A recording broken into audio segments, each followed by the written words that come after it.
I wanted to make this vlog special to pay respects to somebody dear to me that I lost 20 years ago today, my granny. Now, as you get older, unfortunately, you come to realize that people that were part of your life, family, friends, loved ones, people come and go. And it's a topic that I've brought up numerous times on the vlogs channel and also on my gaming channel. It's just a sad reality that we all have to deal with. And what's important is that you focus on living your life to the best of your abilities, to cherish every day that you have, and to be appreciative of the family, friends, and loved ones that you do still have, especially in the face of loss.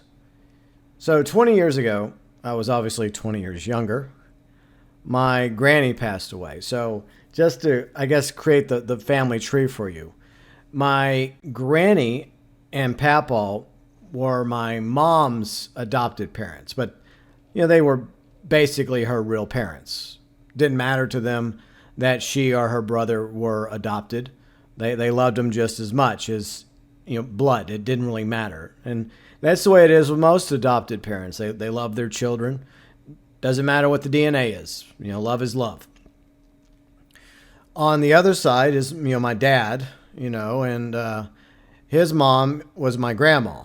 Now my dad passed away in 2016. My grandma passed away a few years ago, and as some of you know, my mom passed away a long time ago, back in the early 80s. So I never knew my mom. I was just basically a baby when she died, less than 2 years old. But I still had people in my life that tried to fill that void that I've had forever, including my grandma and my granny. And I have fond memories growing up, spending a winter break for a few weeks with my granny and papaw, and in summertime with my granny and papaw as well in North Louisiana, where they used to live. And I cherished those times that I had with my granny and with my papaw. Unfortunately, my papaw is still around. But yeah, it's hard though, because time goes by and you think about these people, and occasionally they come back into your mind. And I guess today it's just been like that for me. I've just been reminiscing about my granny and the kind of woman she was. And she was a very loving person. She was strict though. I mean, she loved you. She spoiled me. But you push too many buttons. Oh yeah. Yeah. Granny's mama bear side would come out. So that happened to me at least once or twice growing up whenever I'd go visit my granny and papaw over the years. But looking back, I do understand the times when she had to be strict, when she had to discipline me, because of, sometimes I did act up. And despite everything my granny did for me, as a kid, as a young boy, sometimes, you need that discipline. You need somebody to put their foot down and say no. And most of the time when I was with my grandparents, it was usually my granny that was the one that said no. Because my papaw, I spent time with my papaw too growing up. But he was usually busy working, because he was still working at the time. He had a business to run, and we used to go fishing together. He taught me how to fish. He taught me how to hunt, and a lot of other life lessons. But my granny also taught me life lessons too. And if it wasn't for a few people, including my granny, I wouldn't know anything about my mom, because, she's one of the ones that actually told me things about my mom. I learned a lot about my mom, through my granny. So I'm going to be always very appreciative of her for that. Because I think she realized that, like, her daughter's son needed to know these things about his mom. And I'm grateful for it. I'm also grateful for everything I knew about my granny. And she loved to hunt as well. Like, as she got older, she didn't really hunt as much. In fact, I still have her hunting rifle because it was passed down to me. Our 270. It's still a really good rifle, really good quality Remington bolt action 270. and I'll keep that rifle forever. And if I ever go hunting again, especially for deer or turkey, 100% going to use my 270. Well, my granny's 270. It still has her name on the strap, by the way. So that's definitely a keepsake worth having when it comes to my granny. But like I remember times of us spending together, going to the stores together, and like she was a great woman. And like the trips we would all take, her, me, and Papaw, in my Papaw's motorhome out to Southwest Texas to the ranch. That was fun. But yeah, I do miss her. You know, I do think fondly on her over these, past 20 years. My granny also had health issues. She was diabetic. She had breast cancer. She had at least one breast removed. And before that, the reason why my granny and Papaw could never have children was because my granny was born in, well, ironically, a town called Burnsville. Later on, her daughter would marry a Burns in Louisiana and have a grandson with the last name Burns. So that's kind of ironic. Yeah, I think the town that she was born in West Virginia was called Burnsville. Sadly, during that time period, the 20s and 30s, there was that, whole bunch of, eugenics crap happening and sterilization. It was awful. It was happening in not only Nazi Germany, but it was also happening in parts of the South. The fear of like inbreeding, of health issues, mental issues. And I don't know all the details regarding like my granny, but I've kind of put the dots together. And the fact that she was sterile in an area during a time period when a lot of women were sterilized, yeah, it all begins to make sense as to why she was sterile and why ultimately she and my Papaw had to adopt. It's because she's one of the many victims of eugenics. She's one of the many victims of that whole sterilization movement that transpired back in the 20s and the 30s in the United States, which is absolutely horrific to think about. And it's just sad to know that. And I don't even know if my granny was fully aware of that. Maybe she was, and maybe that's just something she and Papaw never talked about. But, obviously me being someone that's very knowledgeable about history, I looked it up, and it all makes sense to me. But like I said, they eventually did adopt 2 children. First my mom, and then a few years later they adopted another child, which became one of my uncles. And those children were their children. And my granny, I think that her family moved down here from, I believe it was West Virginia. And my Papaw met, I think they went to school together. And, my Papaw fell head over heels in love with her from the stories that they told me. And at first, Granny was like not really wanting anything to do with my Papaw, but my Papaw had still does have a charm to him. And he eventually won over my Granny. And my Papaw grew up poor and an orphan. And, he told me stories about during the Depression, how he struggled just to find 2 pennies just so he could like buy a loaf of bread, and how he had to, dumpster dive for food in the garbage. I mean, it was really, really bad during the Depression period. And, he had a sad upbringing, but, he survived. He made it through. And he ended up going off to serve in World War II. He ended up going into the Army Air Corps at the time, which later on became the Air Force. He got to be a second lieutenant. He was in training to become a fighter pilot around the time the war ended. So he was going to end up flying the P-51D Mustang. Like, he had already been trained to fly, I think, a couple planes, but that's what the Army Air Corps were getting him ready for, to join with the P-51D Mustang squadrons. They were building them. They already had some out, in the European front, and the war in Europe had come to an end. And I think that the plan was for him to head off to the Pacific Theater, but then, of course, sometime later, the Pacific Theater ended. And then there was also talk of my grandfather being sent off to Korea to learn how to, fly one of the early fighter jets, but that never happened. But he went literally from rags to riches, fell in love with my granny, won her over, went off to be in the Army Air Corps as a flyboy. And then him and Granny actually ended up moving to Austin, Texas, where I'm living now, well, outside of Austin. And he ended up going off to college. And then the rest is history. He eventually, started a business with a friend of his that he met while in the industry that they went into. And so an amazing life that they had both lived together. But sadly, in 2003, this was when I was focusing on my radio career at the time. I had moved from Shreveport down to Baton Rouge. And one of the things my granny was asking me to do was to, at least call her once a week. And, I tried to do that. I did a pretty good job at first. And this was in the spring of 2003, by the way. And in hindsight, I really wish I would have called her more than I did, because I feel like I became too focused on my career and making new friends. And over the next few months leading into the summer, I stopped calling as much as I should have. And she was, calling me, and I'd answer and I'd talk to her for a little bit. But I really, really wish that I would have at the very least endeavored to call her once a week. Like I did it at first, but things happen, real life happens, and you don't mean to do it. But yeah, one thing led to the other. And then one night, I think it was one night, back in early summer, 2003, sorry.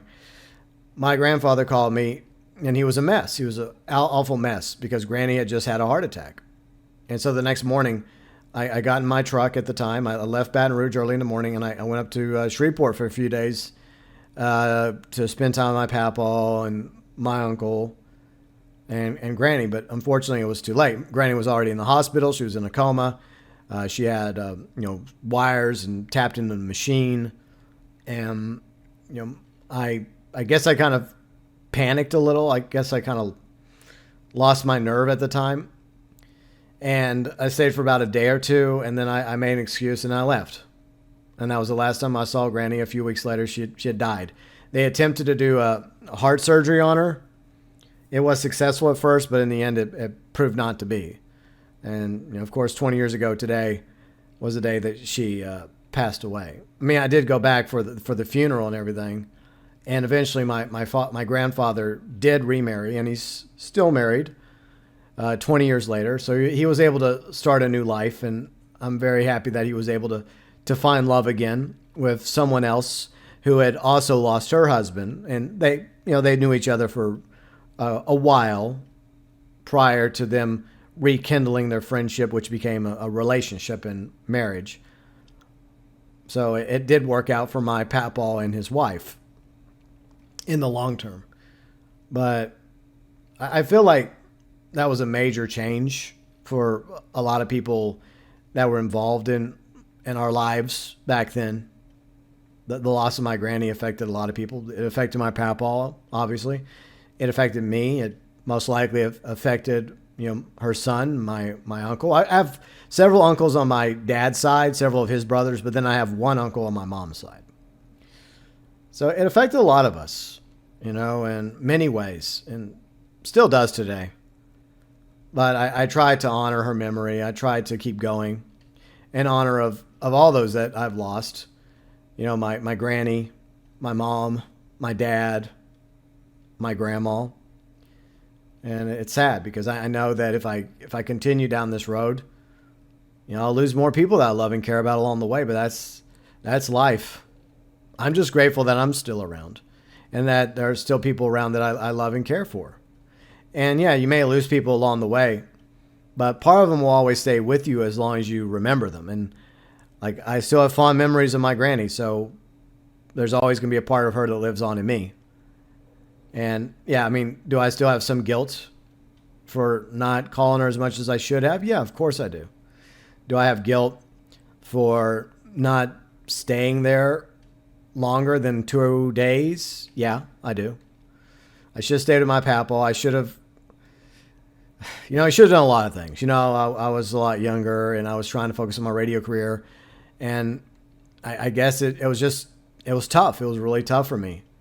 Because I was her only grandchild, and, she meant a lot to me, and I meant the world to her, and I guess it was just guilt, and I And I know that Papaw was would have liked it if I would have been there more. And I should have been. Shoulda, coulda, woulda. But I was trying to make them proud, ironically, by trying to have a career. I know that originally my grandfather wanted me to, follow in his line of work and in his business, but it just wasn't for me. I wish it would have been. I wish it would have interested me, that particular field that he was in. But, working there part-time as a clerk and an errand boy, I came to realize very quickly in the meetings that, yeah, this just isn't for me. And that's one of the big reasons why I wanted something else, like radio. Well, that turned out really smart, didn't it? But anyways, it's just, we all have these moments where we look back and we reflect and we wish that we would have done this and that, but, it's already too late. It's the same thing for like someone that was a really good friend of my dad's, who was also like an uncle to me. Like, he passed away sometime late last year. And he called me one time when me and Riley were coming down to Texas to visit and basically begin the early processes of moving from Louisiana to Texas. It was back in October. And he called me one time, to catch up. And I talked to him briefly while I was on the road. And I meant to call him back. And I meant to try to get together with him to go get some lunch or dinner or something whenever I returned from Texas. But weeks later, I found out, he passed away in his sleep. So yeah, I mean, there's some regret there too, But at the same time, I am grateful for everything my granny did for me. And she was a great cook, an amazing cook. I still miss her cooking. Like her cornbread, she cooked this amazing casserole, this chicken, rice, mushroom casserole, and some other good stuff too. Man, she was such a good woman. But you got on her bad side. Oh, well, I should let you know it. And the first year I lived with them after high school, my papa and granny, like my granny and I would butt heads a little bit during that first year, which is why I ultimately ended up moving into a rent house for a while before I moved into an apartment. This was while I was working part-time for my papa's company and also going to college. So, I understand why my granny and I butted heads, because she was used to me being under the roof like a few weeks out of the year, like 2 weeks in December and a month, maybe 2 months in the summer. And I was a teenager. Okay, I was a teenager at the time, a young male teenager, and well, young male teenagers, we're not perfect. We have issues. So yeah, I understand why a 70-plus-year-old woman and her teenage grandson would butt heads. So, but I mean, she still loved me and I still loved her, and I think our relationship improved once I did move out, and it gave me some responsibility because I had to start taking care of myself. I had to start doing things on my own. It was the first step forward into true adulthood, because Granny was getting older, and I couldn't ask her to do everything for me. And I do remember a time, one of my last memories I'll share of my granny is when I was having issues with my teeth. I originally had my molars pulled out in my teens, and I had braces. And then the idea, according to the dentist at the time, was that the wisdom teeth would grow in to replace the molars. But for anyone that has any knowledge about the way wisdom teeth are, no, it didn't work out. So I had pain from the molars, and then a few years later, I started having some pain from the wisdom teeth, and they weren't growing correctly. What else is new?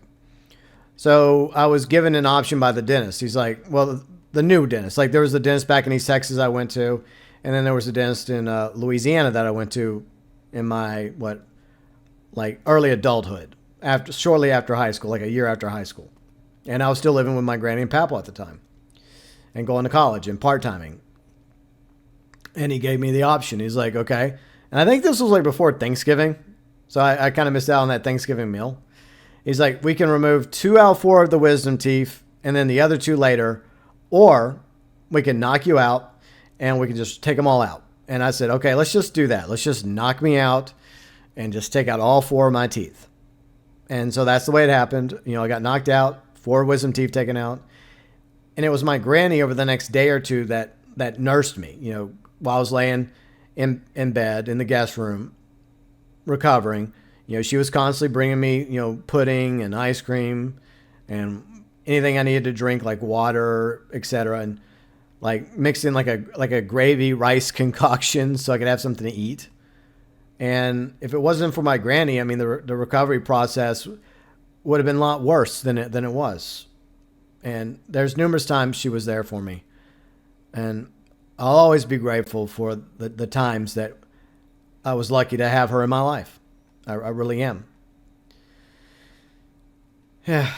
But yeah, it sucks. 20 years have already gone by just like that. So I guess the moral of the story here is never take people in your life for granted, especially those that you love and you care for, like close family and friends.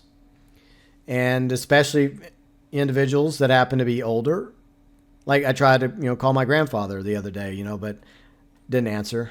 But, I did send him a card for Father's Day. So at least I tried, at least try. That's what matters here, is at least try. I wish I would have tried harder with Granny, especially in those, what became the last few months of her life. And, of course, I didn't know that. I thought she'd go on for another, 10, 20 years, like my grandfather has.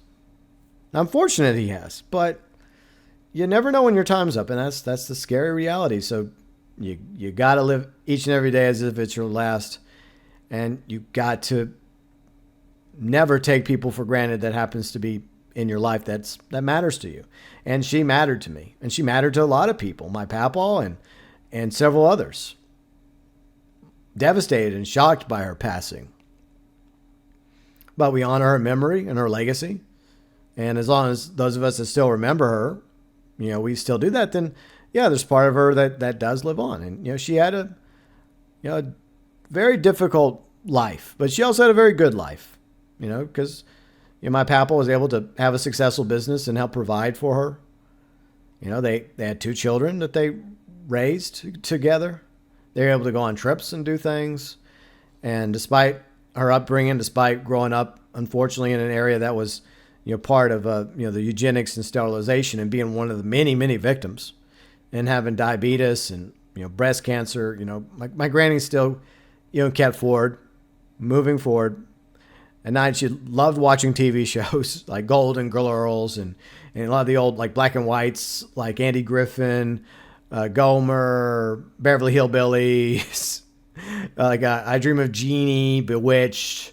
She even liked Ellen's, like, sitcom, not the Ellen TV show, like that she hosts, right? I know a lot of people don't like Ellen DeGeneres anymore because some things have come out about her, that she's not exactly a very nice person. But back in the 90s, my granny actually loved her sitcom. I still believe my granny was a good woman. I mean, she had her values, she had her beliefs. And I remember another memory of like going up with her to a workout class with like her other friends, and of course this is when I was a kid.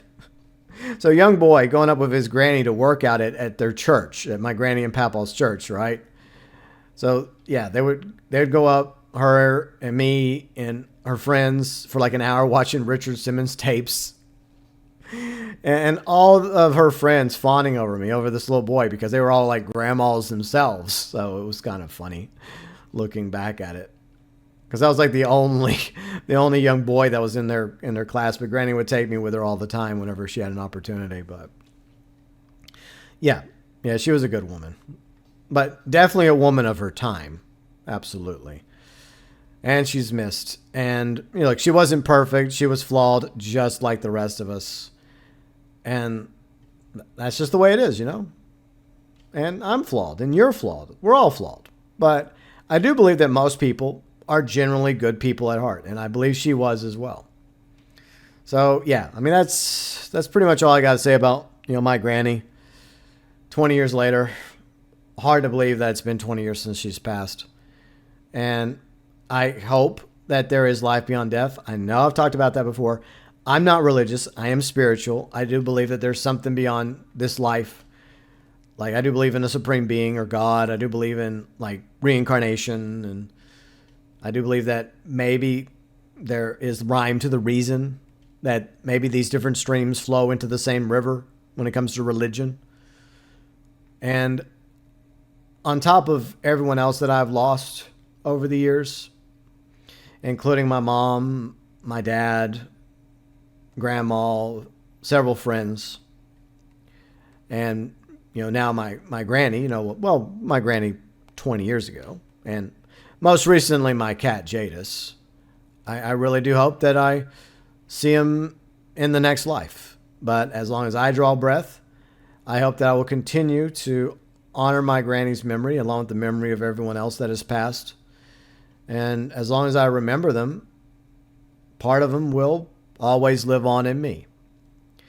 So, Granny, I'm sorry I wasn't there for you in your final weeks. I'm sorry that I didn't call you as much as I should have. I hope that you understood that your grandson was trying to become an adult, trying to have a career, trying to make you proud. And I miss you, even though it's been 20 years. And as long as I still can remember, and before my mind goes, I hope that I continue to remember you along with everybody else that has passed on. And I sincerely hope that when it's my time, hopefully not for a few more years, maybe decades, I would like, best case scenario. But whenever it is my time to go, I hope that I see you again, along with my mom, grandma, my dad, and everyone else that I've cared about, my friends and family and loved ones that have passed on, or eventually pass on before my time eventually comes. Hopefully, Granny, I will see you again in the next life.